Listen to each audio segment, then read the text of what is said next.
What is up, YouTube? It's Rob coming at you with the Wednesday watch list. All right, let's get into the news. So first thing I have for you here is a headline from NVIDIA, which actually involved with Elon Musk and xAI. So the headline is that NVIDIA is actually among some of the equity investors in Elon Musk xAI. And there's actually a chip deal where xAI is going to do a $20 billion capital raise tied to, buying NVIDIA chips.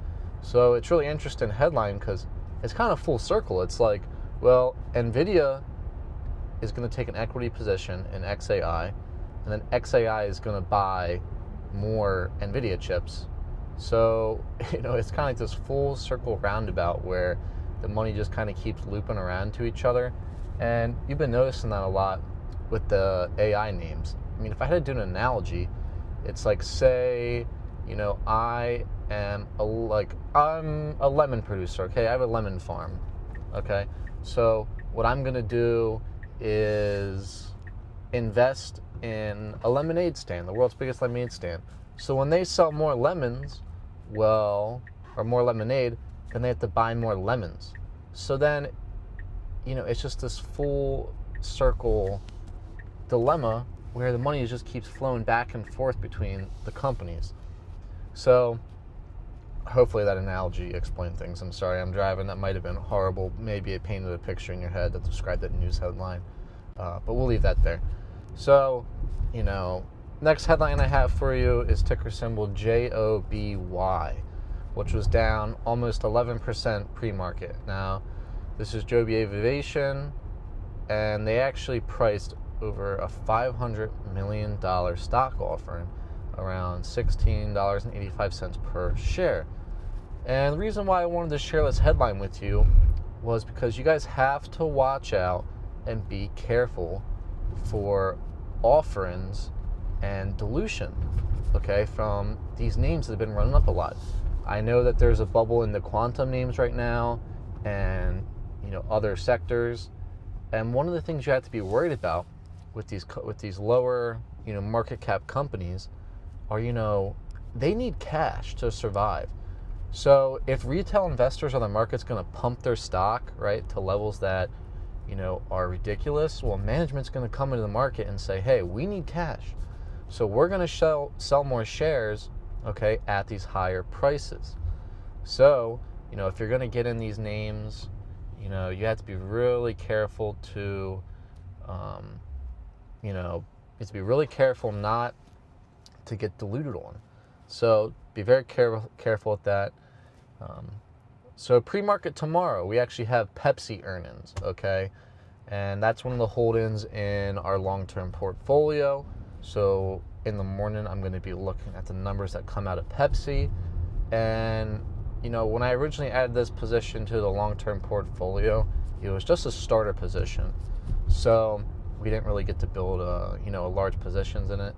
So I'm actually going to be watching these numbers sharply because it might present an opportunity for us to add to the position in our long-term portfolio. So those numbers come out pre-market tomorrow. And I do not have the earnings estimate as far as revenue and EPS and some other important metrics, right now at my disposal. But when I'm editing this video, I will put in on the screen right now. I will put on the screen right now the expectations for the earnings. So that way you guys can see what analysts are predicting, compare it to the numbers that come out tomorrow, and that will dictate, how the stock performs. But also important to note, remember, it's not only about the numbers, it's about guidance, what the management says future earnings and revenue are going to be and their expectations going forward. So long-term portfolio hold-in, we have an earnings report in pre-market tomorrow. Keep your eyes locked open for that, okay? Next headline I have for you. I've been keep telling you guys every day, we're in a bubble. And here we go, all right? Gold. If you want to buy it with an ETF, GLD is the ticker symbol. I always advise people not to buy the ETF. I say, hey, if you want to invest in gold, just go get the physical gold, okay? No need to buy this paper stuff. If you like the commodity, you want to get in, which I'm not really recommending right now. Well, actually, none of this is financial advice. Please consult with a financial advisor. Investments are risky. But gold is nearing, right? It went over $4,000 an ounce, and it continued to run up today. And the headline I wanted to share with you was gold soars, right, to a record high RSI.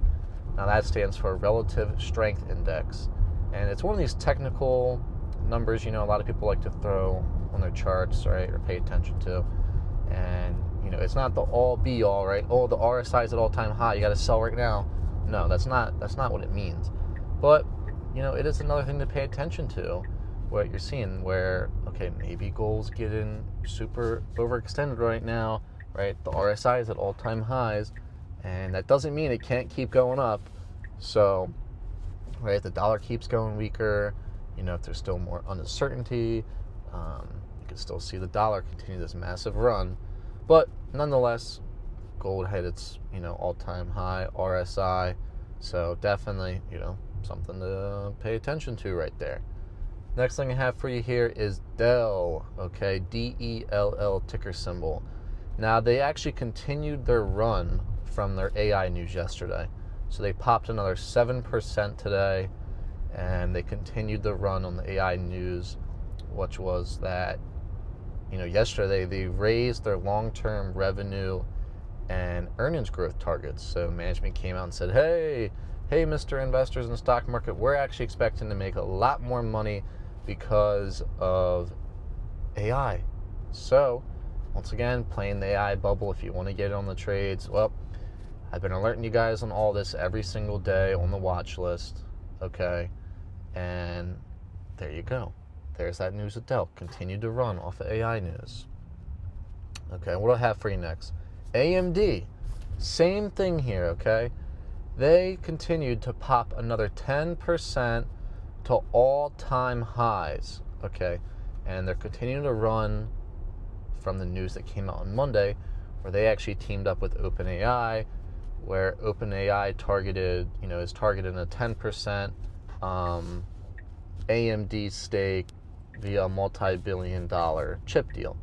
Now, you can watch the watch list from Monday. I talked more about that, or, you can do a little bit of research on the side of kind of how that news came down. But nonetheless, you're seeing a trend here, okay? You're getting AI headlines, right? Companies are taking stakes in one another.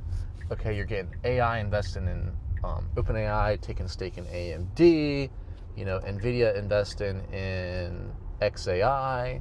So, and they're continuing to run after the headline comes out. It's creating crazy moves in the option market and in the stocks. So, crazy. It's the AI bubble for you, all right?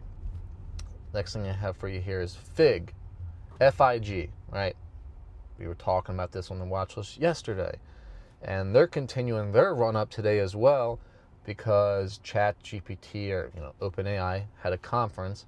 And in that conference the other day, they released, we're going to have integrations in the app, where other companies and apps will be able to integrate themselves in ChatGPT.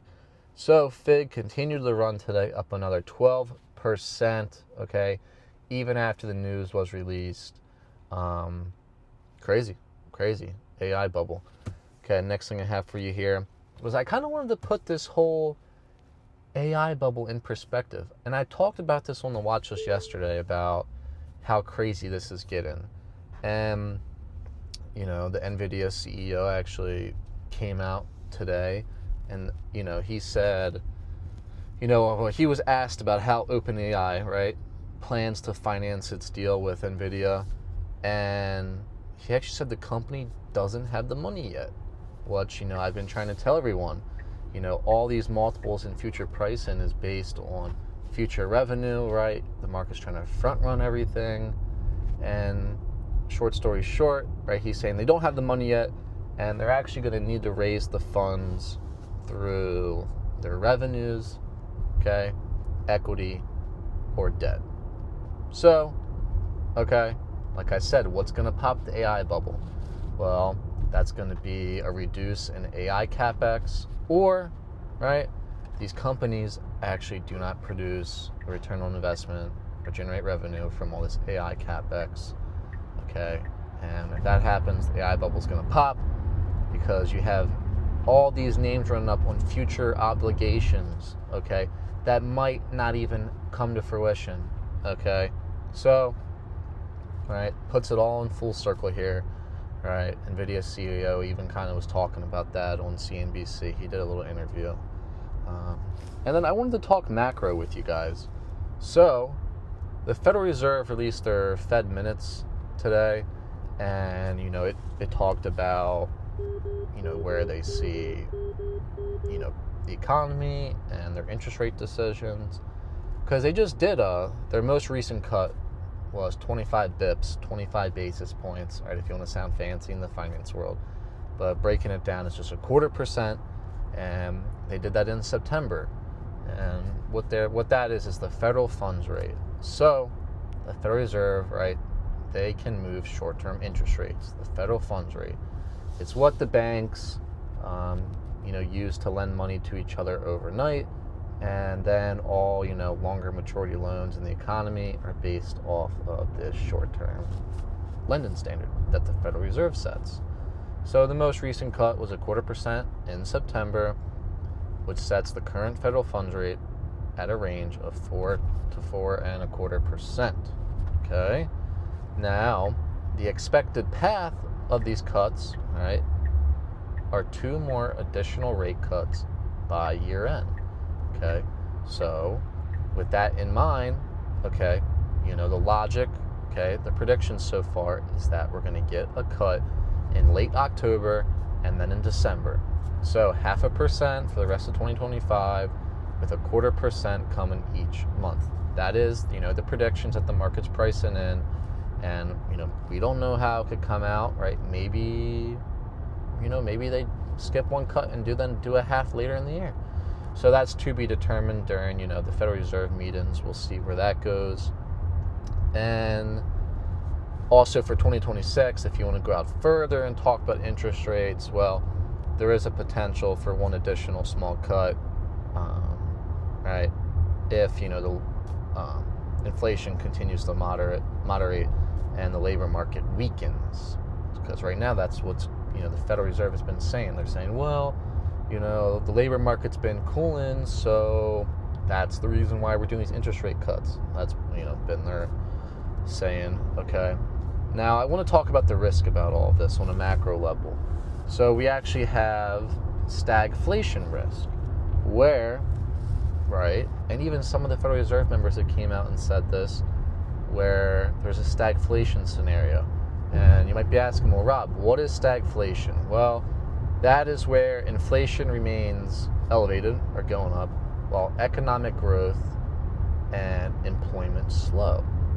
Okay, now this is a really, really bad thing, okay, because if prices keep going up and people lose their jobs and the economy stops growing, okay, that will be extremely awful.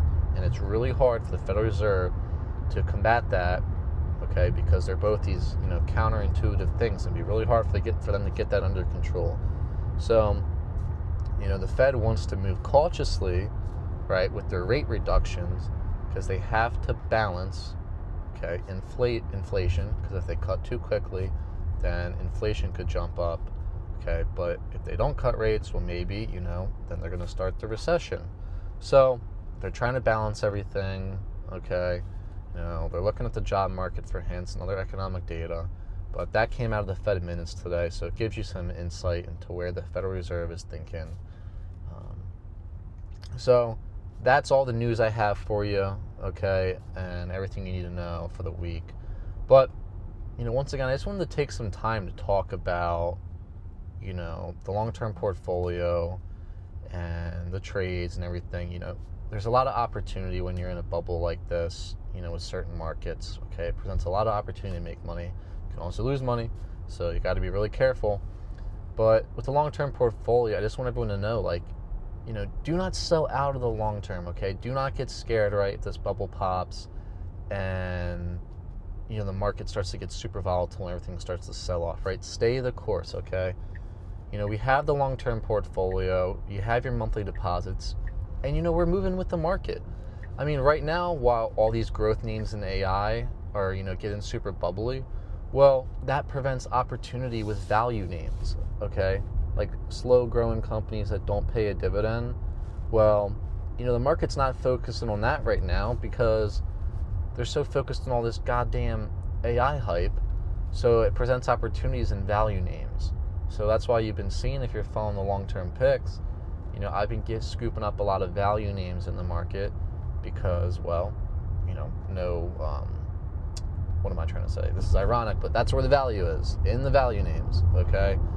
Not buying growth at all-time highs, okay? You want to buy things at lows. That's why we're looking at Pepsi. That's why we're looking at Constellation Brands, okay? And we're looking at other names. So I just want to remind everybody, you know, don't let your emotions get the best of you, okay? Be careful with the trades. Make smart decisions. Don't force anything, okay? Let the right trade come to you, okay? And keep the long term going strong, baby. You know, we're going to get rich off of this. We're going to keep doing great. And that's everything I got for you guys. Peace.